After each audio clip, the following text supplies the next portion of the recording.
Welcome to another edition of the Heron Outlet. She is Alex Winley. I am Ian Hest, and a happy 2023. Happy New Year, Alex. Happy New Year to you. Happy New Year to everybody watching, listening to us. Happy New Year. Wherever you get your podcast. And what an exciting 2023 we have in store. Alex, I'm so excited about what we have to get to a little bit as we get ready for training camp coming up. Just less than a week away. So we're going to get started, but let's look back at 2022 real fast. And what it was last time we talked, it was the World Cup and a lot of exciting things. DeAndre Yedlin had a wonderful performance there. And as the club teams in Europe start getting back into session, as we see now you have a lot of transfer rumors going around, especially in MLS. Where we saw the Super Draft now in the books and a lot of transfer rumors there. Just your biggest takeaway from the end of 2022 and what you're looking forward to most in 2023. Yeah, well, it's going to be a new era for MLS. The Apple TV deal has started up, and so we're going to see a lot of influx of money now.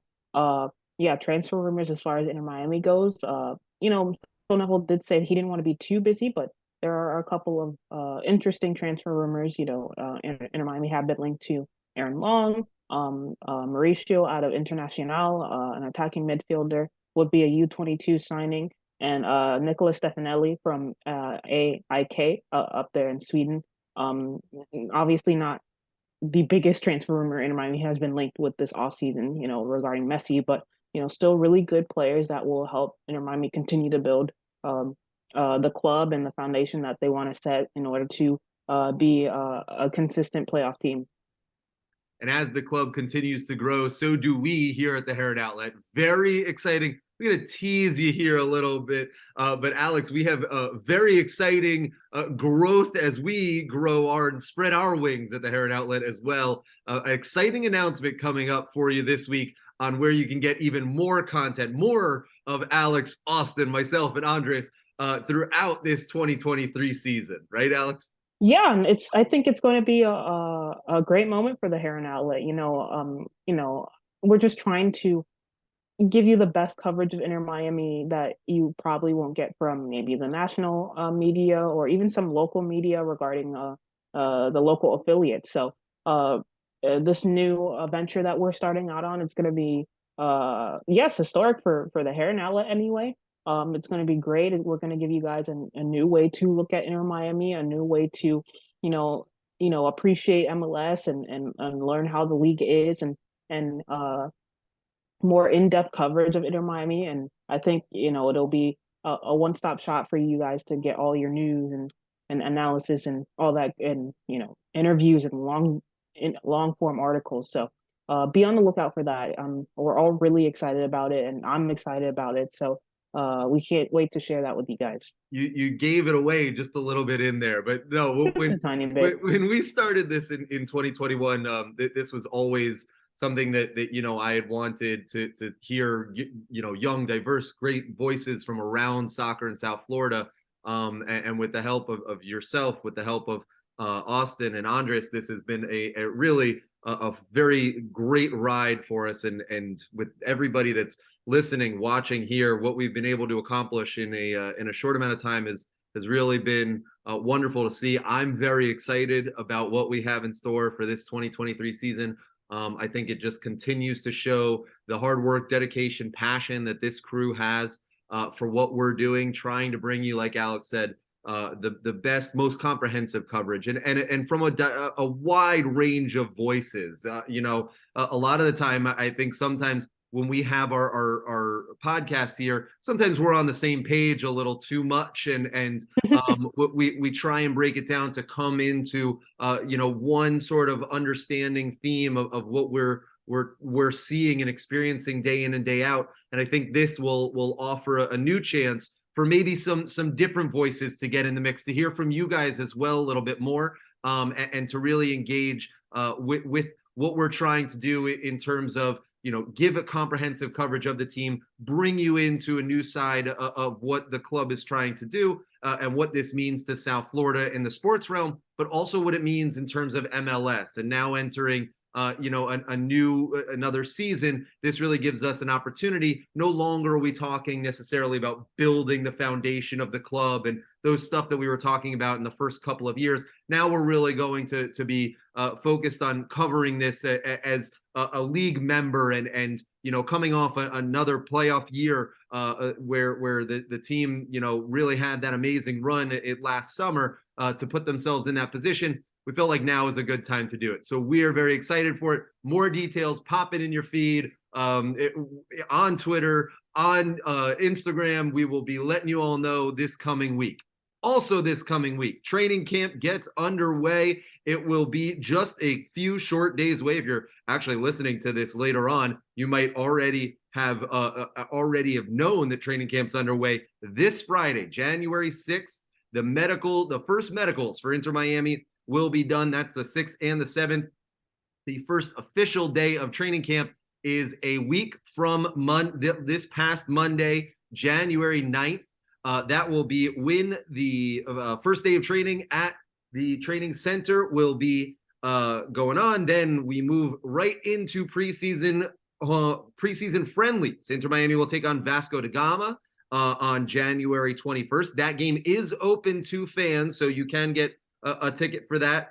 On the 25th, they'll play FIU. That's closed doors. On the 28th, they'll play St. Louis SC, the brand new expansion team, which we have to get to in just a sec. That one will be at. That game is a media-only game. And then the final one will be against the New England Revolution in Sarasota on February 2nd. They will have a couple of other friendly scrimmages that we're expecting, some rumors coming in with that. But that is right now the sort of timeline as we get you set for February 25th, the opener at home at Drive Pink Stadium against Montreal, and a team that has really had a big overhaul. If you got the chance on Monday to watch Alistair Johnson, who was their great right back, now at Celtic, gets thrown right in the mix for Celtic in his first game in the Glasgow Derby against Rangers, old firm. So really a team that also lost their coach. So there's a lot of very interesting storylines. Probably one of the highlighted games of the first week of the season. Before we get there, Alex, though, training camp is always, especially in South Florida, I think a little bit unique compared to other places in the country. You saw teams like Toronto, teams like Chicago who move their trainings down south, maybe to the West Coast a lot of the time, maybe down into Texas. Phil talked a lot this past year about how he was embracing the South Florida heat and trying to use this as a home field advantage, where it really became apparent that teams weren't able to have the longevity, have the conditioning that Inter Miami was going to have. I think a lot of that comes in these first couple of weeks with training camp, and especially at this time of year where guys will still be able to be home. Guys will still be in their own beds, whereas maybe some of these other teams are having to fly players out and be isolated a little bit more. It's going to be a different experience for a team like Inter Miami, I think. Yeah, and especially with this new schedule, I feel during the regular season, I feel like the heat won't matter as much because all of the games are either on Saturday or Wednesday at 7:30. And we know here in South Florida, the heat tends to go down the later in the night that we get.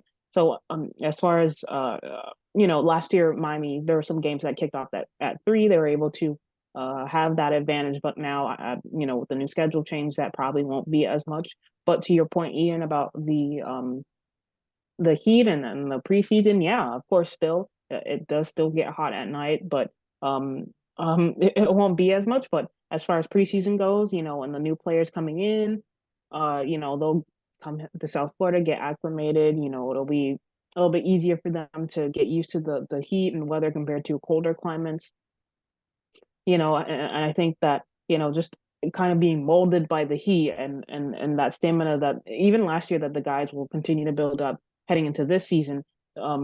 Yeah, it'll be key, but I really don't think as far as that goes during the regular season. I think, yeah, teams will get used to it because it's 7:30 kickoffs, and even during the weekday on Wednesdays, it won't be as much of a factor. But during preseason, yes, absolutely, this gets a chance for the new players to come get acclimated and to get used to the humidity because it still is hot at night as well. But yeah, it'll be interesting to see how, Phil Neville did use the Heat to his advantage last season. This year it won't be as much of a factor, even though Miami were one of the fittest teams as far as stamina goes in the league with their training staff keeping them fit.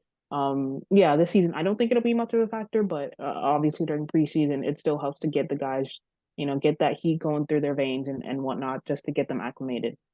An interesting change in the schedule, like you mentioned. Every single home game for Inter Miami this upcoming season is a 7:30 p.m. kick.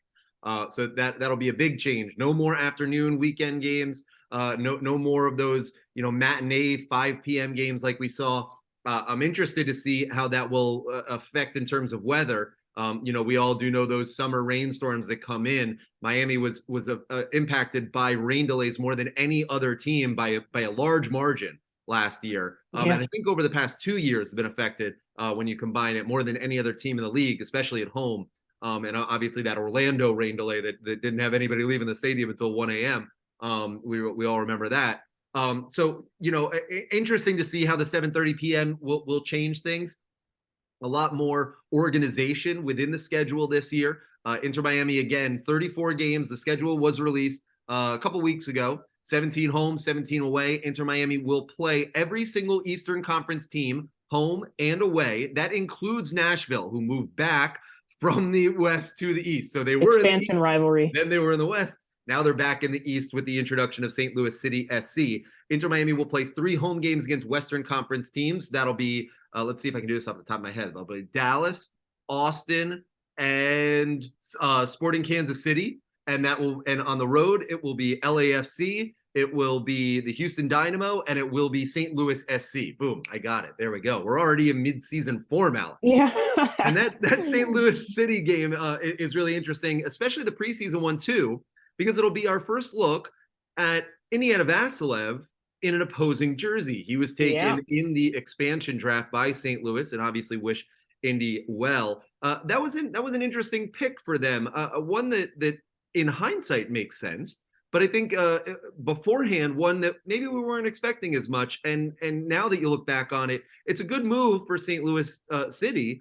And I think that probably one that with all due respect to Indy, Miami's okay with. He was a good role player at times, especially when they played that low block 3 last year. But will definitely be interesting to see how Indiana fits into this new, very, very young, interesting makeup that St. Louis City is doing.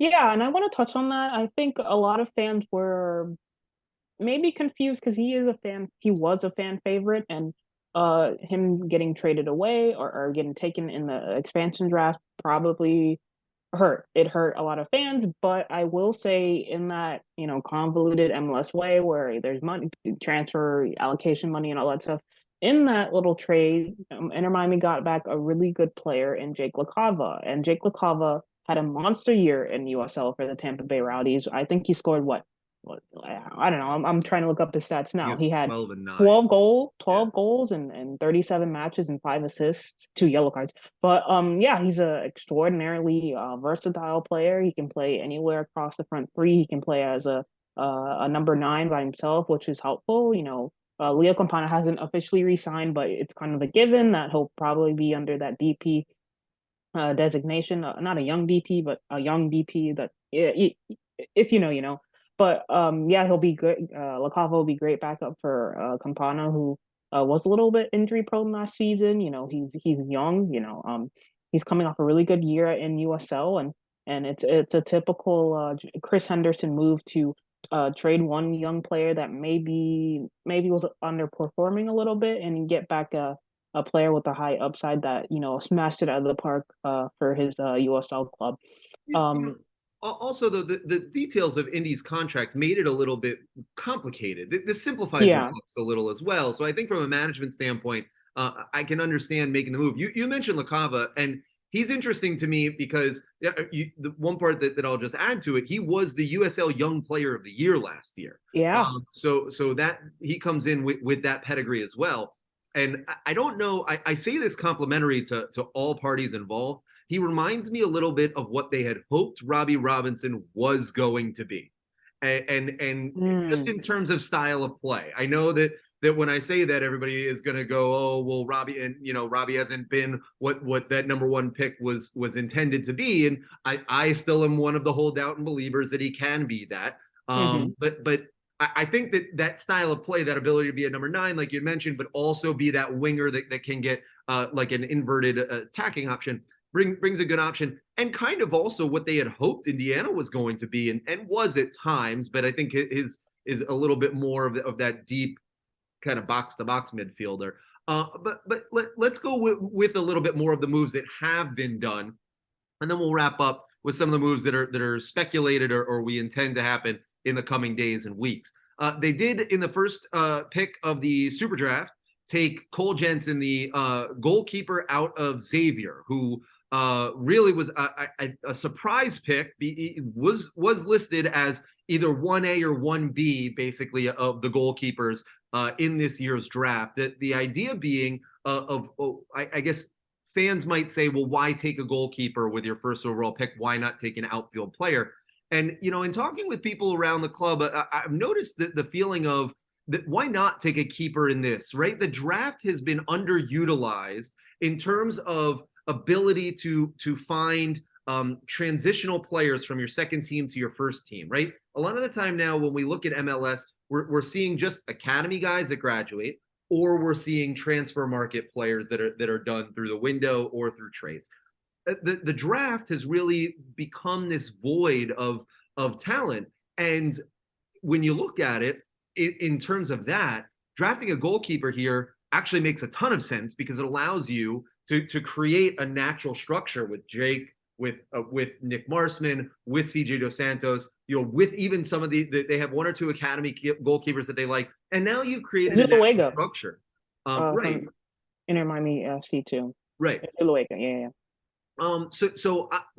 He was third team All-American last year. It was his only year playing keeper, but not because of a lack of talent, but because he was just logjam behind another keeper that had been there for all through the COVID years.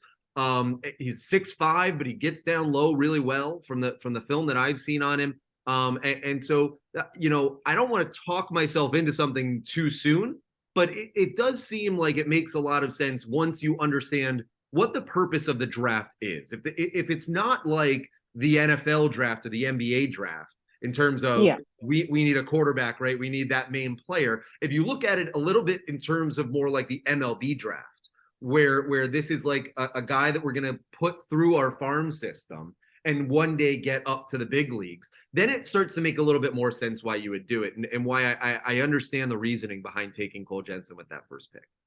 Yeah, I completely agree. I think a lot of Inter Miami fans, again, they just need to understand that the MLS draft it's not an NFL draft. Even the NBA draft, sometimes the NBA teams draft players and they'll go send them to the G League and they won't play for the first team, the main team for a couple of years, and in the G League they'll gain their skills and get used to the faster speed of the game and whatnot. I think that's also very similar to the MLS draft as well. The MLS draft isn't like the NFL where you're looking for your franchise quarterback or I don't know the football names, but like an outside tackle or a guard or whatever or a center, but immediately. But the MLS draft, Cole Jensen, he's probably going to play with Inter Miami at CF2. He's not a first team starter quite yet. With Drake there, Nick Marsman, we still don't know about his future.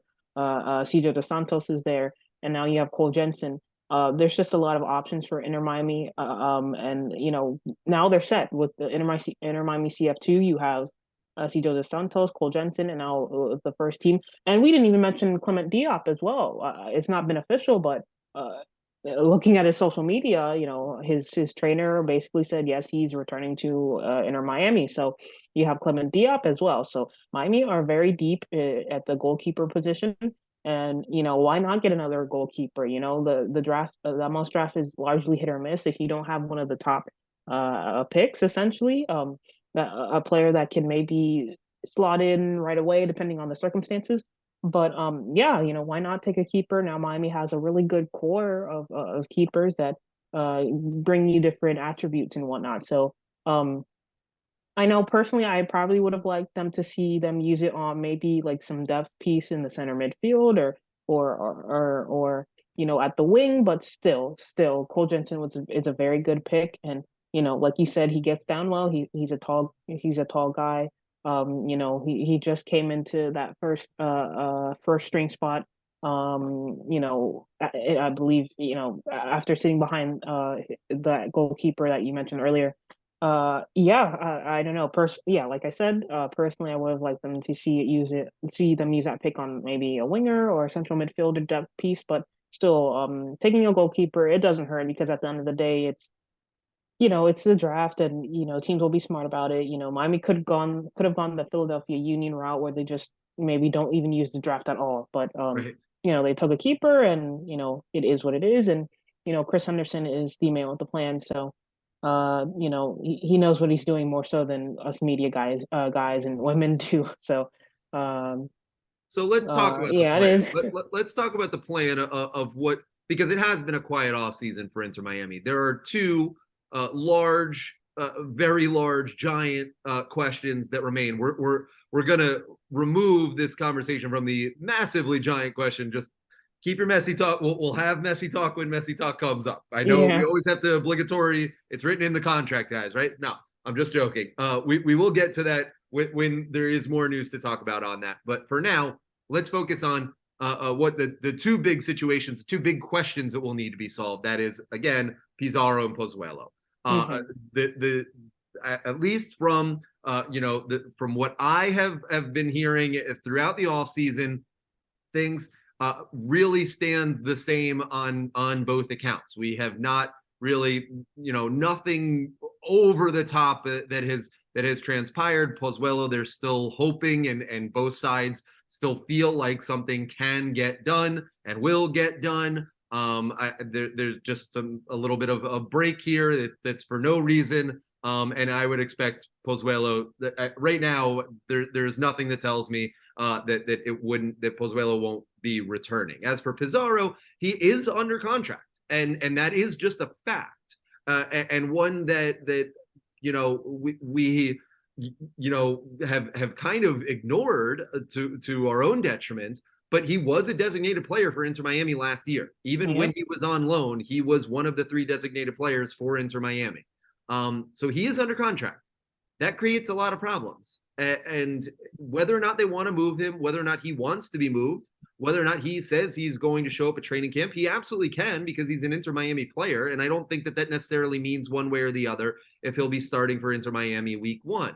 I do think that they don't want to get into another Pellegrini situation. And so that is going to complicate things tremendously. There is a market for Rodolfo Pizarro. He's still a quality player. He's still in his mid-20s, and still has the ability to help maybe Inter Miami, maybe another team. I don't think necessarily that anything's really changed, that if they can find a suitor, they will. And they don't want to enter into another Pellegrini situation where they just absolutely get nothing for him, and then he's being subbed in against you in the playoffs. They do not want that under any circumstance ever again.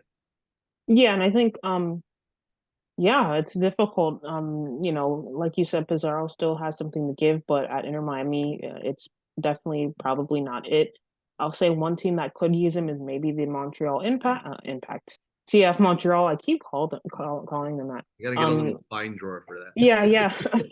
CF Montreal, they play. I know Hernan Losada is there. I don't know if he'll continue to implement that back 3 that he did when he was DC coach. But if that's the case, then maybe they'll play a 3-4-2-1, and Pizarro can slot in as one of the number 10s, or maybe on the wing or somewhere. But yeah, even in MLS, there are a couple of different teams that could use him. Maybe maybe I don't want to call them cheap, but teams that maybe don't go out and scout and spend as much on their DPs. Maybe they'll be interested in trading for him, a la Lewis Morgan, but obviously he's not necessarily Lewis Morgan wasn't a DP, but maybe like the Colorado, or I don't know, just teams with owners that maybe aren't willing to spend on DPs. Maybe they can trade for Pizarro in that regard. But whatever it is, I don't know when the roster compliance date is exactly, but I'm sure Chris Henderson has something up his sleeve where this will get fixed, similar to the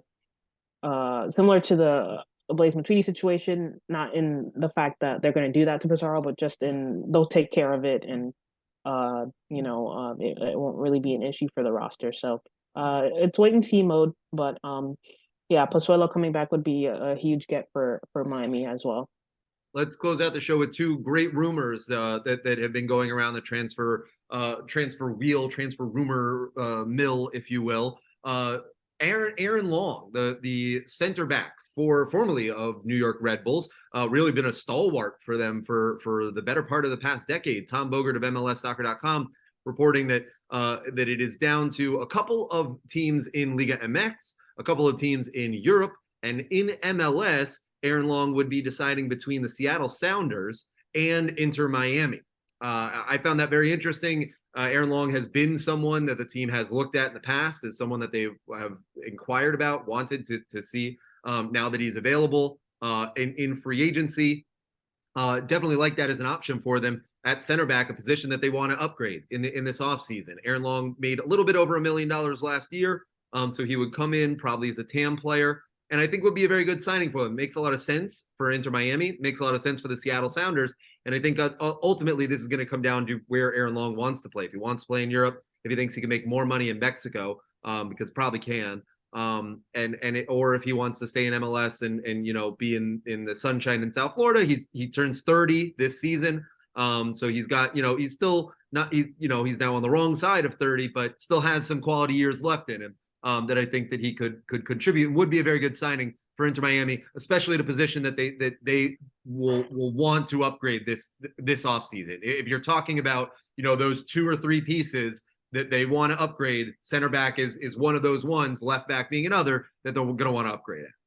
Yeah, and I'll say looking at his advanced stats now, I'm comparing them to someone like a Damian Lowe, which I'll presume will probably be starting for Inter Miami. If you compare their tackles, interceptions, blocks, and aerials won, basically wherever Damian Lowe was lacking, Aaron Long picks up. So not only will that be very complimentary to the both of them, with Damian Lowe maybe being more aggressive center back, stepping out, Long can stay back a little, pass it out of the bag, win his aerial duels. It would slot in nicely with Damian Lowe's player profile. So that's one thing. If Damian Lowe ends up starting, similar to Chris McVay, Mabika, Ryan Taylor, Ian Frey, that we've coming back from that injury.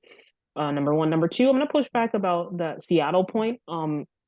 This is extraordinarily nerdy, but I'm on the Seattle Sounders subreddit, and they're basically saying, they don't have a lot of money to spend on Aaron Long, and they're playing a back 3, and they don't necessarily want the front office to spend on a center back, but they need more of a left wing back more than anything. So that could also play a point, and I'll also say that Yedlin and Long, they're friends on the national team, and they follow each other on social media. I know that's like such a Gen Z thing, but like half of the world we signings live in, right? yeah, half of the signings a lot of us were able to figure out just because they were following the team and the players on that team. So yeah, those are 3 good points. I don't know if Inter Miami will end up signing him eventually, but I'd say whatever Chris Henderson pitched him, it's a good project. Aaron Long will probably be the starter. He'll have his national team friend down here with Yedlin. His family can we'll move to South Florida, and it'll be a nice transition for them. So, and Seattle fans are saying that they don't have the money and whatnot. So. I still wouldn't rule out Europe. I think that's a dark horse here. I really could see I could see that, and who's going to blame him? But something to keep our eye out on in the next coming days and weeks. Finally, Alex, Nicholas Stefanelli, a new name for some Inter Miami fans. You've done some great reporting and some great scouting on a potential incoming, what looks like an incoming signing for Inter Miami over from Europe. Give us a breakdown on him. Yeah, so real fast, Stefanelli, he's an attacking player. He's an Argentinian. He's 5'5". He can play as an attacking midfielder, winger. The scouting report that you guys will see later. I talked to a source who said basically Stefanelli can play as a 9. He's good there. He likes to get into the box, score, link up with the players around him. Just a real versatile player that Inter Miami loves, a good versatile player that can play literally, anywhere, whether it be a defender or an attacking player, anywhere where they fit, essentially. It'll be a good signing for Inter Miami. Just give some winger depth, give them some depth up top at the number 9 spot, and I don't know what his designation will be, whether it be it'll probably be a TAM level acquisition, but yeah, a really solid player. Not the Argentine that people were expecting, but he will still be very good nonetheless. He's passionate. He shows up in big games, and yeah, he'll be a great player. That is just the start of what we have in store for 2023, an exciting time. And don't forget, check your feeds, check us out on Twitter, on Instagram, here on YouTube if you're watching, or on Apple Podcasts, Google Play, wherever you get your podcasts, Spotify as well. We have so much for an exciting 2023 in store with training camp just underway. And don't forget, February 25th, kickoff, the first game of the year against Montreal Impact. All the games this year on Apple TV. You have to subscribe to Apple TV's season pass in order to get them. No more local broadcasts as for the time being. We'll see what goes on with that. But that is the plan as they head in February 1st, I believe, the first day that you can sign up for Apple's season pass.